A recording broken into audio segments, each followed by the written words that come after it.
Given everything that's happened, the 4-0 start and now 4 straight losses, what would a win this week mean to BYU football? I'm not sure to BYU football, but to this team, I think it would provide a different sense of what they're capable of, return them to linking how they played early, and even in some of the losses, how close they were to how it can finish. How has the morale been among the team during practice this week leading up to Middle Tennessee? For the most part, strong. I can't say there haven't been dips. I can't say there haven't been things I haven't been frustrated with.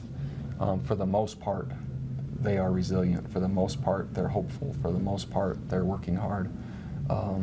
And for the most part, they need success. There's a very select group that can understand what a head coach goes through and the pressure and the stress and the heartache that come with a tough losing streak like this. What is it like for you right now handling the pressure of what's happening? It's difficult for anyone. I love working with our players. I love practice. I love seeing growth and development. That inspires me, that motivates me, that gives me purpose. And so I love that part of it. But I also have learned a lot of who are the true supporters of myself and the program, and really who aren't. And that's been very helpful to me. Now that there's a difficult time, regardless of the previous 9 years, it's been really helpful to me to now really see who is with us and who's not. And that's been enlightening, and has been helpful to both Holly and I. Across BYU Sports Nation, I'm hearing reports from the play-by-play guy at Middle Tennessee and from their head coach, Rick Stockstill, that the BYU fans are apparently going to show up in droves. 7,000 to 10,000 expected thus far, if not more.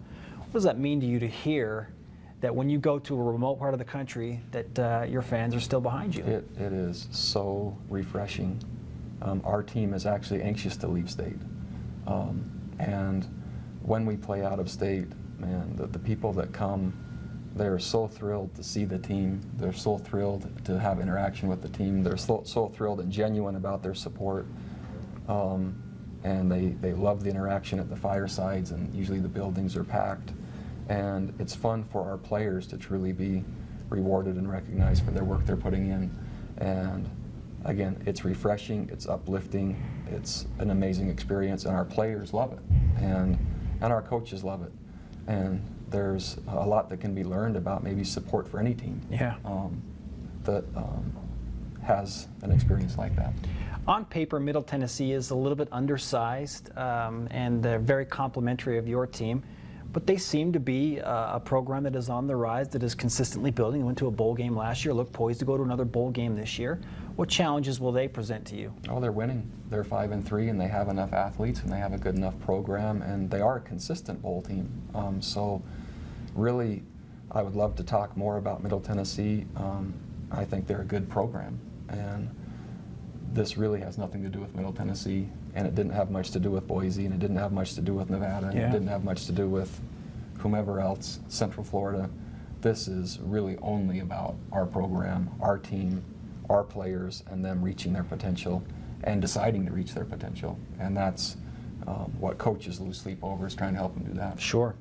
What kind of a team do you expect to run out of the tunnel at Johnny Red Floyd Stadium in Murfreesboro? I would love to have a team that's committed, optimistic, hopeful, united, and disciplined and execution sound. That's what I'm hopeful for. I won't know really until we run out. Yeah. Hard to know. Maybe I won't know when we run out. I won't know maybe till we play. That's what I hope to see. Are you energized about the opportunity that lies in front of you this week? Sure. I consider myself a resilient person. I consider myself an optimistic person. And man, I don't know defeat. I don't know failure. I don't know lack of success. That's really never been part of not only my track record, but really individually. There have been tough setbacks that are great learning experiences. This is one. Whatever the outcome, it will end up being very positive for myself, for this program, and for our staff. My hope is it's this year. There are a number of players that have voiced their support for you and for the program, and mentioned that it's about standing on the shoulders of those that came before them and paving the way for those that come in front. The stretch Y is a lot more than just this Saturday game. It is, and the coolest thing that's happened, again, has been those really special few outside the program that have shown amazing support to myself and Holly, but the former players, when they text and email, it's so much fun for me to think about their names and faces and to hear their support for not only myself but our team. And then I want this team to have success so much to build on and to, in gratitude, show thanks for what those guys did. And I want both. I want the former players to say, man, we know this works, and so you guys do your part, and say they're pulling for me to help them do that. But I also want this team to work hard enough to be one of the group that's come before them.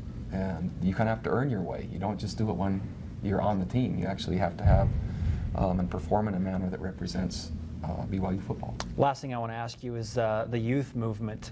Saw some flashes of brilliance from Sione Takitaki against UCF and the games after that, and Fred Warner with really, it was like seeing Kyle Van Noy again with that pick six against Boise State.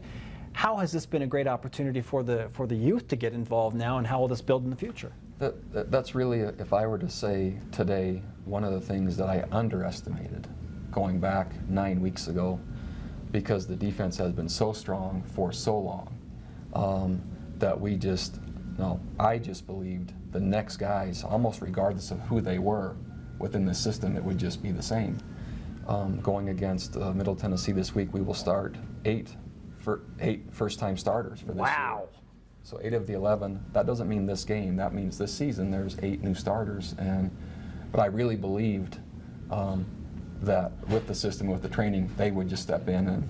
But what I've learned is they are continuing to learn how to prepare. They're continuing to learn how to be really precise in what they do. And so when you talk about Fred and Sione, in the midst of possibly sacking a quarterback or intercepting a touchdown, there's probably an assignment or 2 or 3 or 5 that aren't right. And so you see flashes of capability, but behind the scenes, whether it be in the classroom or possibly for meetings, consistency and growth and maturity, the way they're playing is the way that they're currently ready to live.